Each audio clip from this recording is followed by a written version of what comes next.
बहुत बुरा हाल, पेट की बीमारी, कोई कैंसर नहीं हुआ, लेकिन इसने आदमी को बेहाल कर दिया। इसका समाधान पूरी तरह से योग में। क्या करना?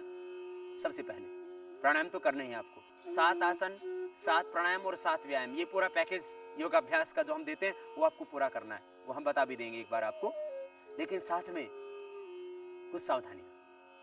अल्सर की प्रॉब्लम है, शराब बंद कर दीजिए, मांस बंद कर दीजिए, खट्टी तली हुई तीखी चीजें बंद कर दीजिए। एसिड ज्यादा बन रहा है आपको, अल्सर की प्रॉब्लम है, एसिडिटी है, नारियल पानी भी आप बंद कर दीजिए। नारियल के पानी से एसिडिटी बनती है, मिटती नहीं है। आदमी सोचता है ठंडा होता है।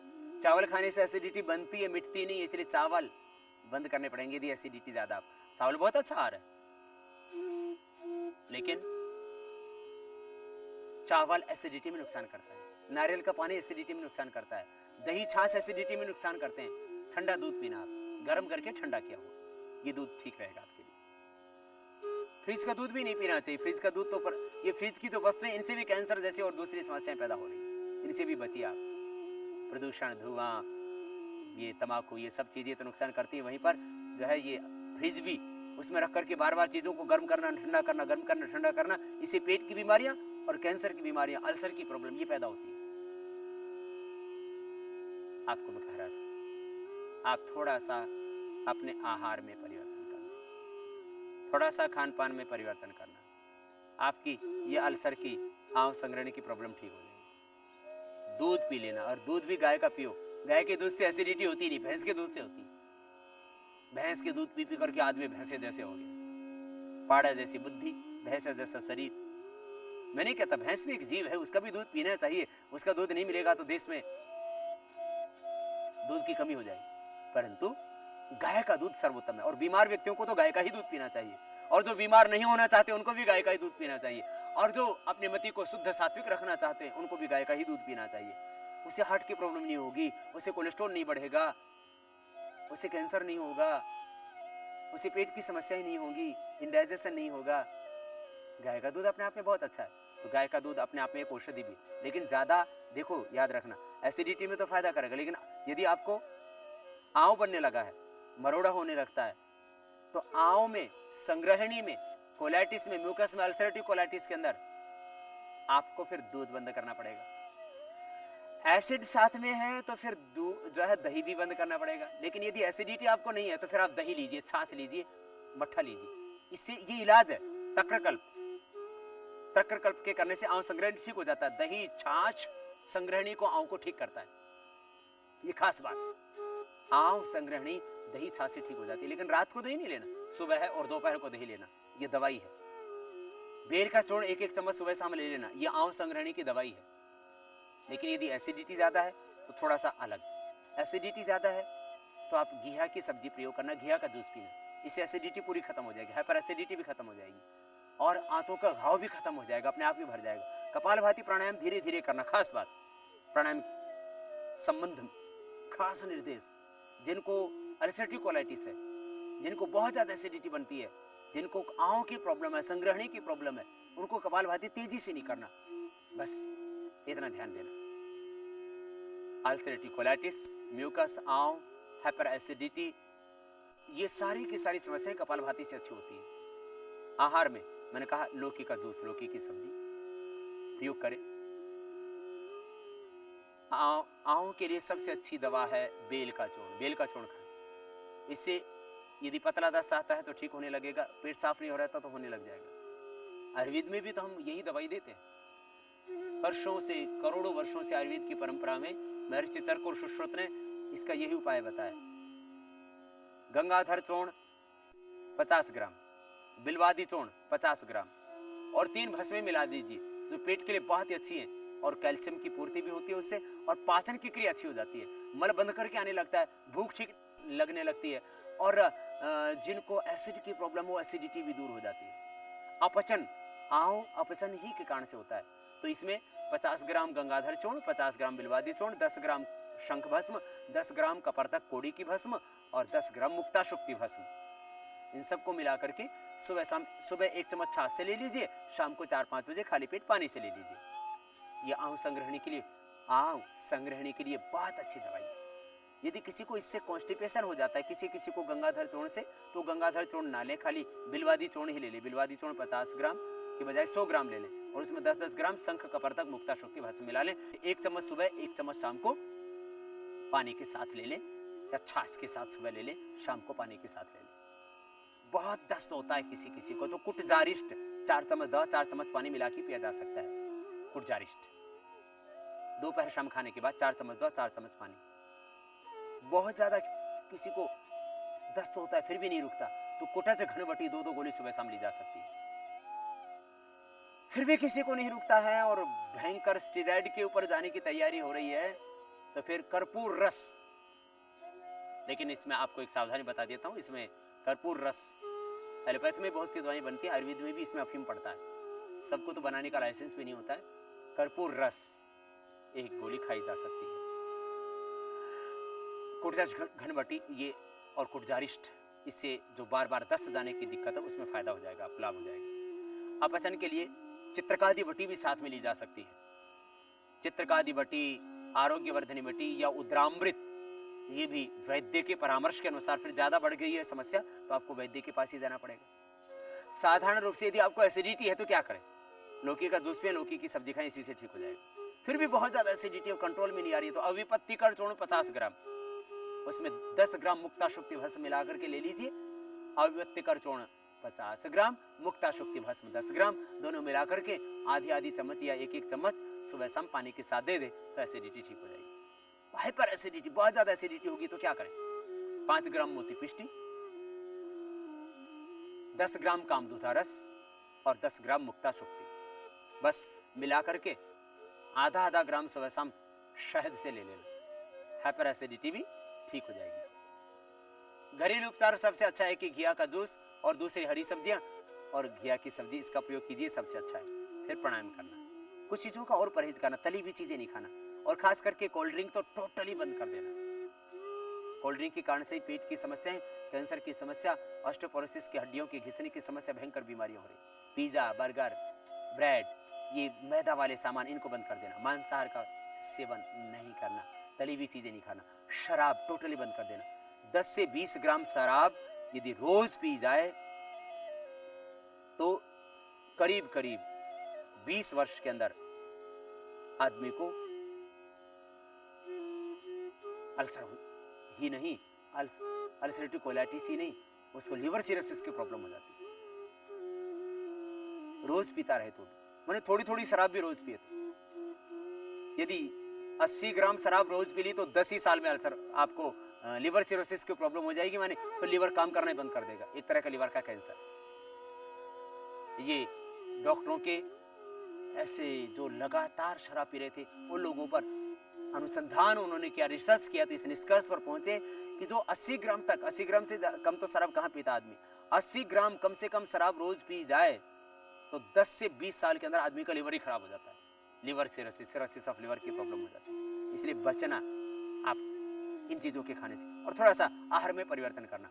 कॉन्स्टिपेशन है तो आप, जिनको आंव की दिक्कत है, जिनको संग्रहणी की प्रॉब्लम है, उनको कभी कभी पेट साफ भी नहीं होता है, तो मुलैठी, मुनक्का, मुलैठी लगभग आधी चम्मच, सौंफ आधी चम्मच और मुनक्का 5-7 या 10 तक ले सकते हैं अधिकतम, 8-10 मुनक्के, मुलैठी और सौंफ, इसको पानी में उबालें और उबाल करके इसको पी जाए सुबह और एक बार शाम को, सुबह खाली पेट एक बार शाम को। तो फिर यदि आपको कॉन्स्टिपेशन होता है, पेट साफ नहीं होता है, हमेशा पेट कटता रहता है और अपचन रहता है, भूख ही नहीं लगती है, दिन भर काम करने को जी नहीं करता है, तो ये मुलैठी, मुनक्का और सौंफ, इसका पानी पीजिए, इसी पेट ठीक साफ होने लगोगे, ज्यादा दस्त भी नहीं लगेगी। दोनों ही दिक्कतें, कई बार ज्यादा पेट साफ होता है, कई बार होता ही नहीं है, पेट जाम हो जाता है, भूख लगनी बंद हो जाती है, तो ये अपचन की दिक्कत चित्रकादि वटी आदि से दूर होगी। और हमने जो प्रयोग आयुर्वेदिक बताइए भी थोड़े कर सकते हैं, क्योंकि पेट की बड़ी खतरनाक समस्या है, और इसमें लौकी की सब्जी, लौकी का जूस तो आपको प्रयोग करना ही करना है। और यदि आप गुलाब के फूल, उनका गुलकंद बनता है, गुलकंद में क्योंकि मीठे ज्यादा, तो मीठा और घी से संग्रहणी आंव की प्रॉब्लम बहुत ज्यादा बढ़ती है, इसलिए आप गुलाब के फूल, सौंफ और मुलैठी, इनको भी अकेला उबाल के ले सकते हैं, मुनक्का के बिना भी, और मुनक्का डाल करके लेंगे तो मुनक्का, सौंफ, मुलैठी और गुलाब के फूल, इनके लेने से आपका लीवर, आपके इंटेस्टाइन, ये सब स्वस्थ हो जाती है। फिर बाद में आप प्राणायाम करें। प्राणायाम के लिए सबसे पहले भस्त्रिका,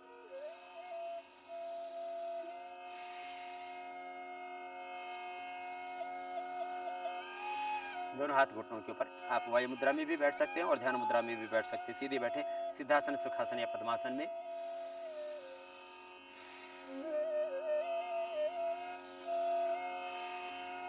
ये 2 से 5 मिनट कर लेना। शारीरिक श्रम से अल्सरेटिव कोलाइटिस ठीक होता है और कपालभाति प्राणायाम में सबसे ज्यादा फायदा करता है। और दूसरे कोई भी व्यायाम पूरी तरह से अल्सरेटिव कोलाइटिस को ठीक नहीं कर सकते, कोलाइटिस को ठीक नहीं कर सकते, आंव संग्रहणी को ठीक नहीं कर सकते। आयुर्वेद में भी कोई दवाई पूरी तरह से इस अल्सरेटिव कोलाइटिस को, आंव संग्रहणी की समस्या को ठीक नहीं कर सकती जब तक कि प्राणायाम ना किया जाए। तो ये भस्त्रिका प्राणायाम 2 से 5 मिनट। फिर कपालभाति मुख्य प्राणायाम है, इसको ठीक करने के लिए धीमी धीमी गति से करना। यदि अल्सर भी है तो, पेप्टिक अल्सर भी है तो धीरे धीरे करना। धीरे धीरे अपने आप आंतों के घाव भी भर जाएंगे। तेजी से करने से नुकसान हो सकता है, इसलिए धीरे धीरे करना।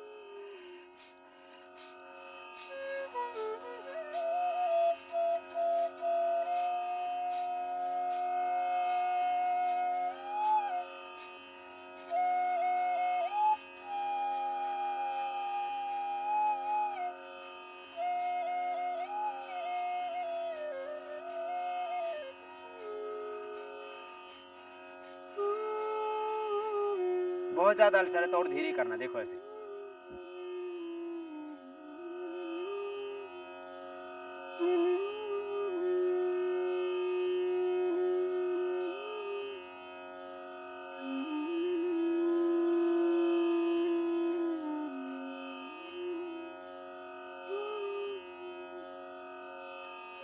इस तरह से आप कपालभाति धीरे धीरे बढ़ाएं। इससे गैस की प्रॉब्लम भी मिट जाएगी, अपचन भी मिट जाएगा, कॉन्स्टिपेशन भी मिट जाएगा, क्योंकि ये सब आपस में एक दूसरे से कॉर रिलेटेड है।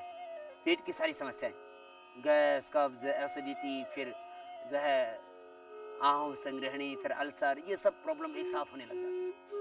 कपालभाति प्राणायाम भी करना, लेकिन कपालभाति के साथ साथ अपने खान पान को भी ठीक करना। अंकुरित अन्न लेना, अंकुरित अन्न खूब चबा चबा के खाएं, नहीं तो पेट में ऐसे निकल जाएंगे। फिर अपचन तो है ही आंव संग्रहणी की। तो खास करके सबसे निर्दोष है अंकुरित अन्न में मूंग। उसमें थोड़ा सा आप मुनक्का साथ में लेते रहे तो पाचन ठीक रहेगा। चना थोड़ा भारी होता है, मूंगफली भारी होती है, बादाम भी भारी होते हैं, इसलिए अंकुरित अन्न में आप मूंग का प्रयोग करें। नाश्ते में आप पपीता लें, सेब लें, अमरूद बिना उसका बीज चबाए प्रयोग करें, तो इससे दस्त भी नहीं होगा।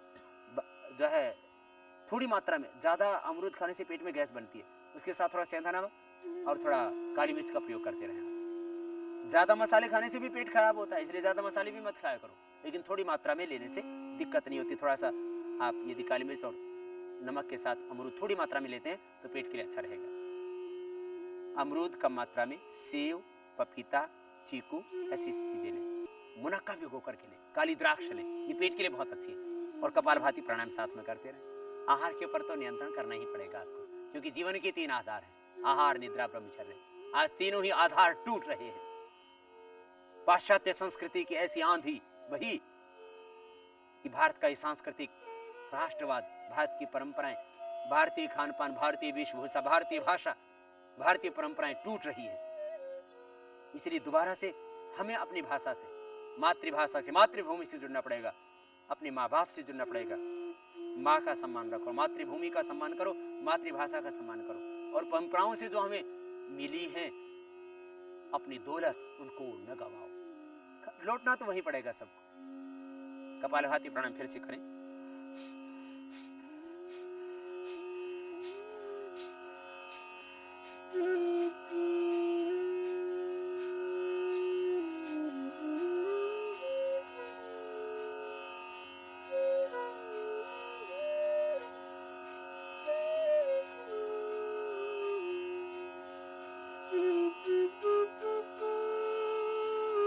अपने अपनी शक्ति के अनुसार करना।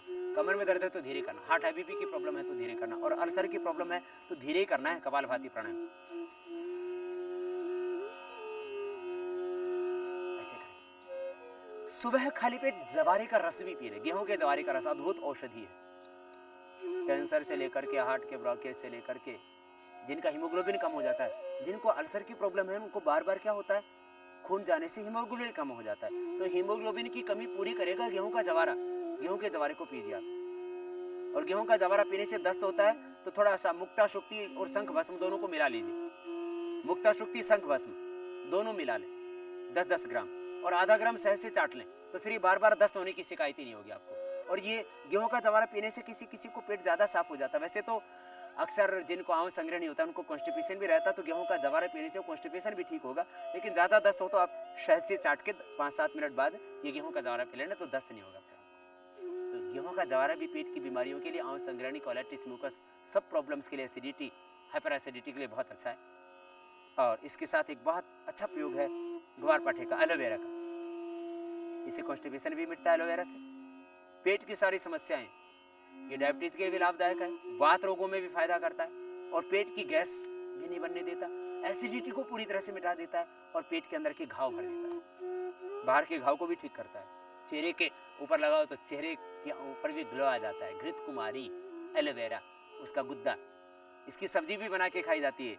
ऊपर उसका छिलका उतार के और उसको कटिंग करके और थोड़ा सा नींबू डाल करके, और जो है बहुत अच्छी सब्जी भी बनती है इसकी एलोवेरा की। इसकी बर्फ़ी भी बन जाती है। दूध में धीरे धीरे पकाने से मावा निकाल करके उसकी बर्फ़ी भी बनाइए, इंडाइजेशन भी नहीं होगा, आपको मिठाई भी खाने को मिल जाएगी। एलोवेरा, घृत कुमारी अपने आप में बहुत अच्छी औषधि है, इसलिए आयुर्वेद में कुमार आशावादी बनाया जाता है पेट की बीमारियों के लिए। मैं बता रहा था आपको, कुटजारिष्ट जैसे कुटज कूड़े से बनता है, वो भी पेट के लिए बहुत अच्छी औषधि है।